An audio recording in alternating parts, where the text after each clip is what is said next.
Investing that takes into account environmental, social and governance factors, or ESG, has exploded from a niche movement to encompass more than one-third of managed assets in the U.S., with the trendline continuing to rise.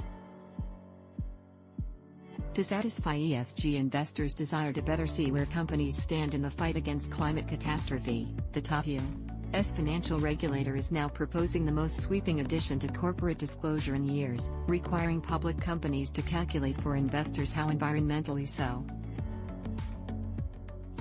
One sticking point: under certain circumstances, corporations will also be required to disclose the environmental impact of companies they do business with.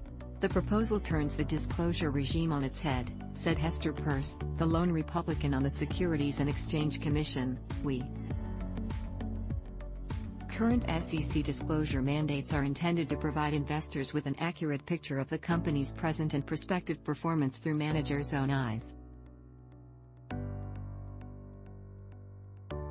The proposal, by contrast, tells corporate managers how regulators, doing the bidding of an array of non-investor stakeholders, expect them to run their companies.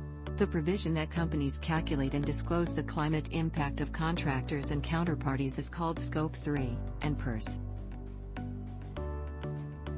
Supporters say leaving Scope 3 out of the requirement would make it easy for corporations to foist their dirty work on the other companies.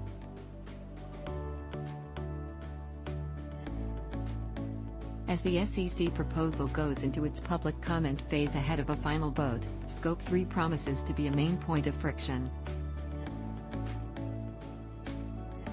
The Scope 3 provision wouldn't affect all public companies, just those for whom the data is material to their stock price and those that make pledges, such as net zero emissions. Scope 3 would try to eliminate any fudging those companies might try to do on whether they've achieved their goals.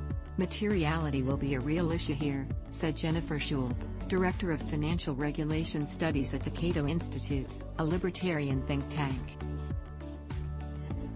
The SEC has said that they're looking for consistent, reliable, comparable data, and Scope 3 is heavily dependent on assumption and may very well not provide that type of reliable data that the SEC is even claiming that it's looking for here.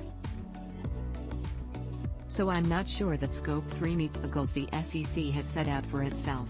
ESG funds, which take into account companies' impact on the environment, their activity on social issues and the quality of their governance, grew to a record $649 billion in U.S. inflows in the first 11 months of last year.